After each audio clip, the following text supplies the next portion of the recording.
y gastándose sus bromas, pero evidentemente hay otros factores, indudablemente. Si tú ganas 100 millones y el otro gana 1.500, bueno, pues a lo mejor hay otros tipos de celos. Hace una semana hemos vivido una historia muy parecida, hace unas semanas, de un jugador estupendo que fue el defensa central del Madrid Hierro, que pidió disculpas a sus compañeros por haber jugado mal.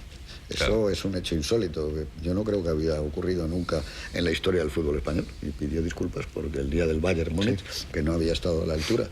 Eso es un poco el tono con la que ellos llevan la película de Lou Gehrig. Tú decías lo de Cooper, evidentemente, ya sabes cómo le llamaban a Lou Gehrig. Iron Man, el hombre de hierro, como a Tyson. Era un tipo fortísimo. Que no se lesionaba nunca, ¿no? Claro. De hecho, en la película te dejan entrever que se dedicó a esto, pero que en un principio lo podrían haber dedicado al rugby en la universidad. O sea, que le tenían ya preparado para un medio increíble. Hay un momento muy bonito de guión, y es cuando él empieza a sentir los síntomas y, bueno, va a celebrar el partido, va a celebrar el partido 2000 y se pelea con su mujer. Es una escena muy propia de los guionistas de aquella época, en el que se van contando un poco la historia de sus vidas, ¿no? Ella cuenta todos los partidos que él ha jugado y que no debía haber jugado, pues porque estaba acatarrado, porque estaba lesionado, tenía un dedo roto cuando no le ha contado que tenía un dedo roto, ¿no? Y él cuenta todas las cosas que no ha hecho con ella por dedicarse al béisbol, vamos, ¿no? Y creo que es muy bonito porque es la manera en que dos personajes se cuentan lo que han hecho el uno por el otro, un poco en el sentido de lo que decía Juan al principio en la presentación, ¿no? Esa ternura del matrimonio tan rara en las películas de hoy, por otra parte tan ingenuamente reconocida en aquellas películas, ¿no? Creo que es muy hermoso. Los dos ruedan por el suelo, los dos fingen una pelea, bueno, no, ni siquiera fingen una pelea, ¿no? Están amorosamente unidos en esa especie de batiburrillo que organizan por la casa, ¿no? Y cómo se van diciendo las cosas. Es el resumen de 16, 17, 18, 20 años de matrimonio en el que la profesión de él ha sido absolutamente importante, y ella, que por otra parte es una fan del béisbol, pues ha desaparecido, porque esto es otro de los datos que habrá que sacar ahora. La famosa madre de Lou Gehrig, el personaje ese, ¿no? Cómo la familia de ella desaparece, absolutamente desaparece, y creo que no es casual, porque toda la película parece como si toda la vida Gehrig hubiera sido el centro de todos y su mujer se hubiera sometido absolutamente a la vida. Creo que esa es una escena muy hermosa y muy bien balanceada. Eso que dices, por los guionistas, hay, al margen de la ternura que desprende, lo que te habla narrativamente es del auténtico prodigio que se consigue en esta película, en la que una duración más o menos normal y con un ritmo más o menos normal también, la cantidad de información que te dan de una persona a base de simplemente pinceladas, es decir, la infancia, su paso por la universidad, su matrimonio, es decir, con una... Sirviendo mesas. Sí, además, claro. sin caer en los tópicos, es decir, haciendo uso de ciertas claves conocidas por todo el mundo, pero sin caer en el tópico, como con prácticamente unas cuantas pinceladas resulta que tienes una cantidad de información no sobre una persona, sino sobre un héroe. Todo, para Estados eso Unidos es sorprendente, y eso es una cuestión el héroe de americano. Y sobre todo esa pincelada que subraya mucho su espíritu deportivo, que es la anécdota de cuando ella lleva a su amigo periodista engañado porque cree que no va por casa y van a buscarle a donde él pensaba que iba a estar, en otro sitio totalmente distinto. Porque es muy importante esa pincelada, no solo para los americanos, sino para cualquiera que practique el deporte, porque estamos hablando, me gustaría hablar como ejemplo, en este caso el béisbol, pero de cualquier deporte, ¿no?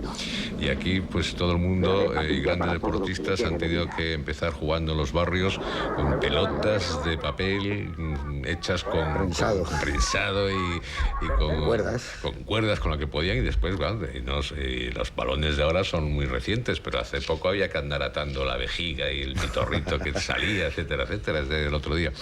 Entonces esa cosa está muy bien que se diga, no, los grandes valores, que al fin y al cabo lo dice al principio al niño, ¿no?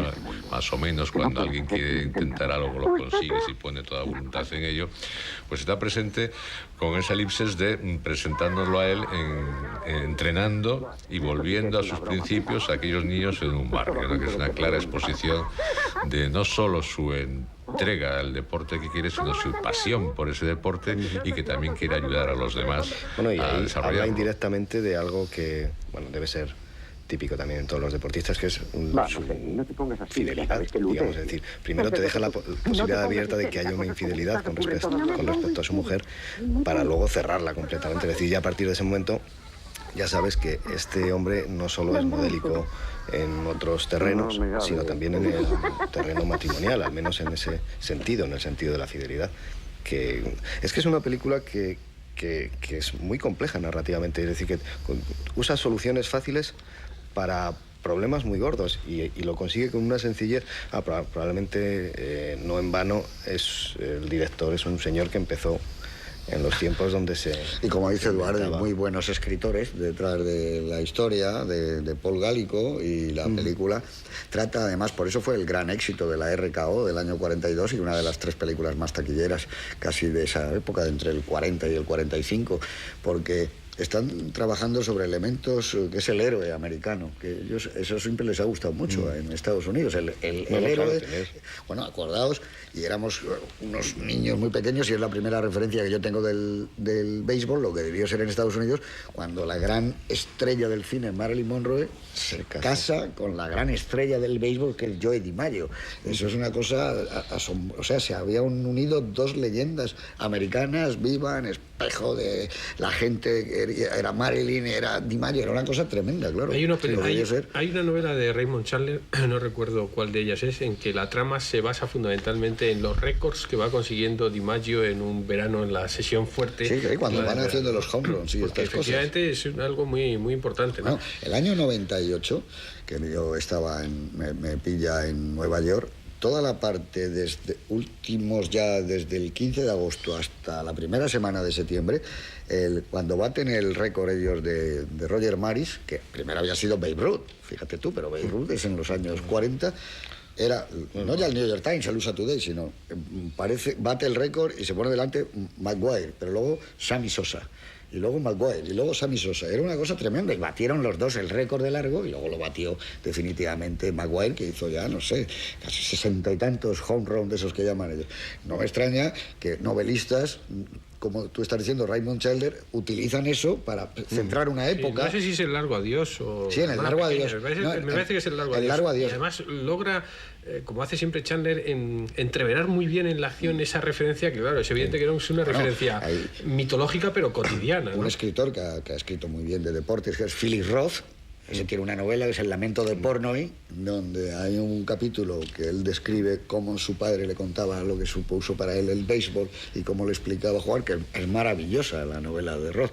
Y también hay esa especie de leyenda en donde dicen que todos los grandes escritores norteamericanos han arrancado escribiendo sobre deportes, y sobre todo sobre boxeo y sobre el béisbol, ¿no? Porque se conjugan los elementos del drama real, ¿no? De todas maneras es más, se presta más, digamos, a este tipo de épica, el boxeo, o deportes más bien individuales, a no ser que individualices un deporte colectivo, como es en este caso. Es decir, claro, pero lo que es épica, la épica personal. Claro, ¿no? Y tienes toda la razón, pero es que además queda subrayado, porque estábamos hablando del guión, como dice Eduardo, de los magníficos guionistas, porque curiosamente, al no tener lo que tienen otros deportes, que son grandes momentos espectaculares, que este también los tiene, pero los eluden curiosamente prácticamente, porque cuando tenemos un momento de gloria es porque ha prometido a un niño hacerle 2 carreras. Quiero decir, eso, como esa anécdota, habrá tenido muchas en su vida, pero eligen una anécdota sencilla. Otra anécdota sencilla que a mí me ha hecho muchas gracias, como se presenta a anunciar que se va a casar de madrugada, y el policía queda totalmente en aquel momento, hasta que no sepa, no sabe quién es aquel personaje, y dice que hace que cumple, sorprendiendo a una pobre chica de madrugada para decir que se va a casar con ella. Es una película donde van montando los guionistas a base de, digamos, situaciones muy simples, sencillas, una gran historia. Porque está compuesta la historia de Lou a base de cosas sencillas, por lo que se deduce de todo el guión, pero que todas juntas hacen esa gran historia que, como ha dicho José Luis antes, debía ser un buenazo, un tipo muy bueno. Ellos dicen siempre que es un hombre especial, decían que era un hombre especial, era un hombre... En aquella época no solían estar a lo mejor tan cultivados, este tipo de Harvard, claro, y que aprovechó para terminar la carrera, que como dicen en la película iba a ser ingeniero, ¿no? Que luego, gracias a Dios, que hizo la madre también, era un tonto este tío. Ese giro es importante. El padre le da la euforia que le da la vuelta a lo del tío Otto, y la madre dice, así cavaba zanjas y hizo el bobo toda su vida, ¿no? Claro, que era eso. Y entonces, claro, entre ser eso, ser el Babe Ruth, que le llamaban, el bambino, como le llamaban, eso es una diferencia enorme. Lo que está muy bien conjugada en la película, yo creo que forma parte del cine de esa época, son esos planos de intimidad. Por ejemplo, ella viendo por una rendija que no es capaz de hacerse el lazo de la corbata. Esa escena que yo creo que ya adelanto una de mis favoritas, que Walter Brennan está portentoso abrazando en la consulta a Teresa Wright. Un Walter Brennan, tú lo decías, distinto. Absolutamente distinto. Cualquiera que no haya visto los títulos de crédito dice, este actor me suena, sí, pero entre el característico sombrero flexible de los cronistas deportivos que no se lo quitan, yo creo que ni para